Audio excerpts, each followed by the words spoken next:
Atenção, galerinha. Números quânticos. O aluno geralmente tem certa dificuldade com esse conteúdo, sendo que ele é bem simples. Basta a gente fazer algumas relações. Preste atenção. Nós vamos resolver essa questão aqui, questão 8. Vamos ler? O último elétron distribuído na configuração eletrônica de um átomo neutro, no estado fundamental, possui o seguinte conjunto de números quânticos: n igual a 4, L igual a 1, ml mais 1, ms mais meio. Sabendo-se que esse átomo possui número de massa igual a 84 e que, por convenção, o primeiro elétron a ocupar uma orbital possui número quântico de spin igual a menos meio, qual o número de nêutrons existente no núcleo desse átomo? Uma questão muito bonita que dá para a gente trabalhar bastante coisa aqui dentro do conteúdo de atomística. Então, vamos tentar aí resolver, destrinchar essa questão. Primeiro, ela fala do conjunto de números quânticos sendo, vamos lá, vamos botar aqui na ponta do lápis, n igual a 4, certinho, legal aí, L igual a 1, L igual a 1, ml igual a mais 1.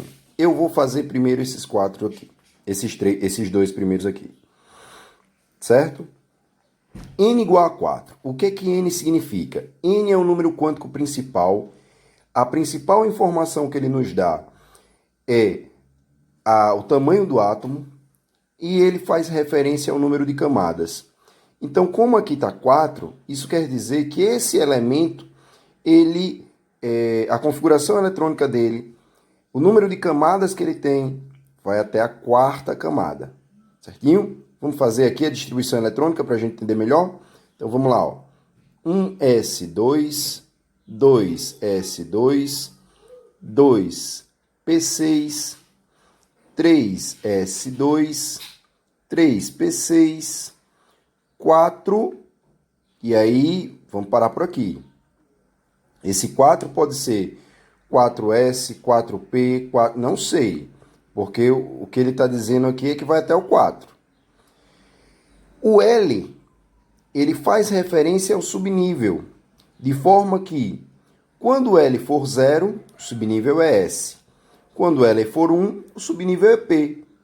Então, aqui eu estou terminando na camada 4, subnível P. Joia? O número quântico L, ele faz referência ao momento angular aí do elétron. Então, vamos lá. Já que é P, então aqui é 4s2, 3d10, 4p. Não sei se é P1, P2, P... não sei. Tá bom? Tá ali 4p. Tá. Essas duas informações aqui, então, nós tiramos desses dois primeiros números quânticos. O número quântico principal e o número quântico secundário ou azimultal. Joia? Então, vamos lá. Esse aqui é o momento magnético do elétron, certo? Ele vai dizer a região provável, essas são regiões prováveis de se encontrar um elétron.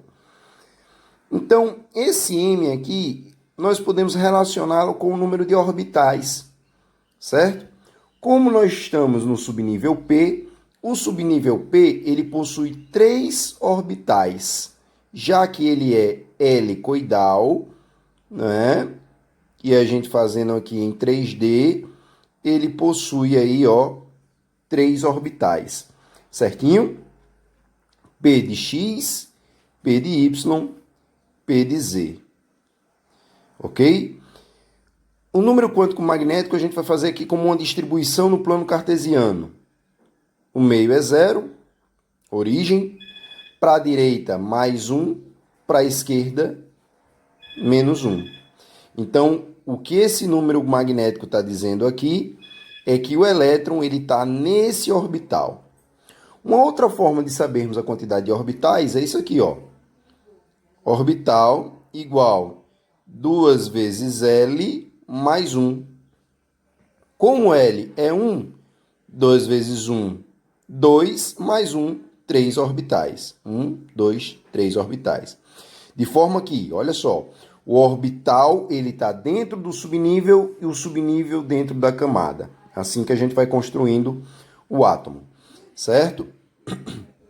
Para distribuirmos os elétrons aqui dentro do orbital, precisamos lembrar duas coisas, certo?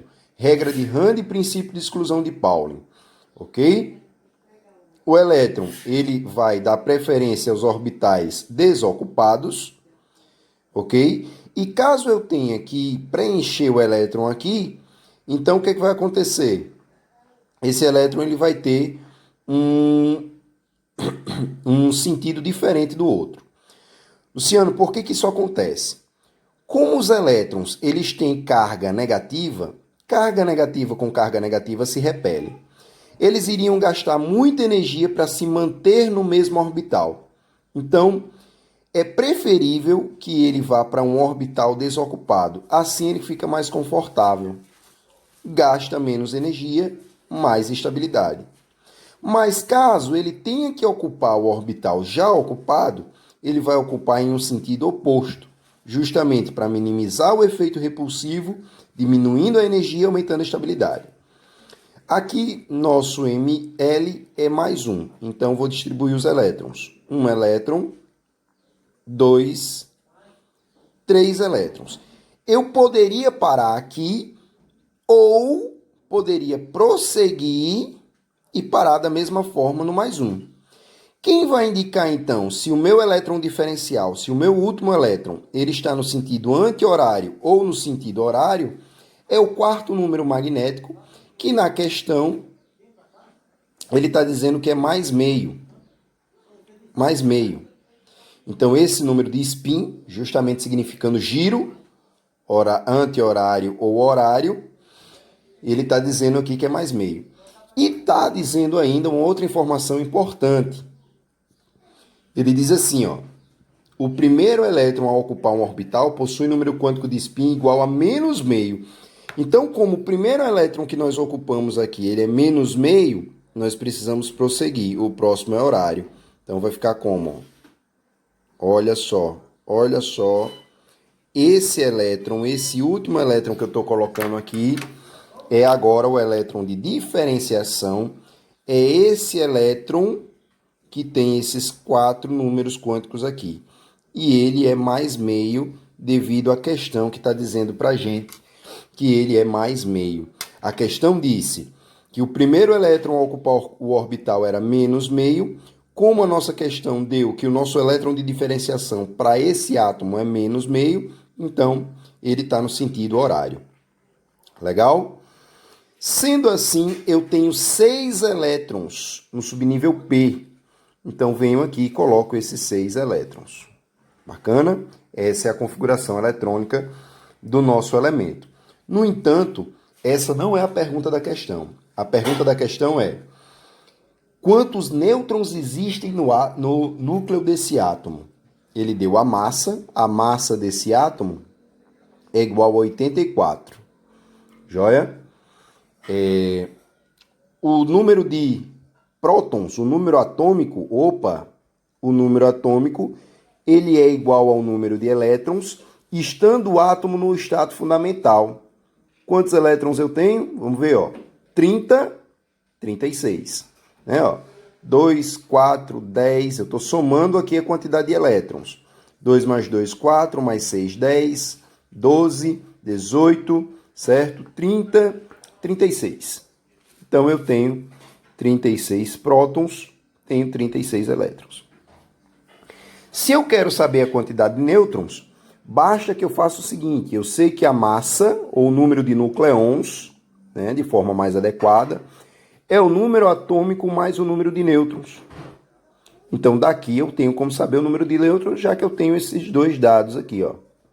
Então, nêutrons, aqui numa matemática bem simples, vai ser a massa menos o número atômico, certinho? A massa, que é 84, vou Tá aqui, número de nêutrons. A massa, que é 84, menos o número atômico, que é 36. Ok? Massa menos o número atômico, que é 36. Joia? Então, ficou 84 menos 36. Joia? Então, a resposta final nossa aqui, N igual a 48. Certinho? Valeu!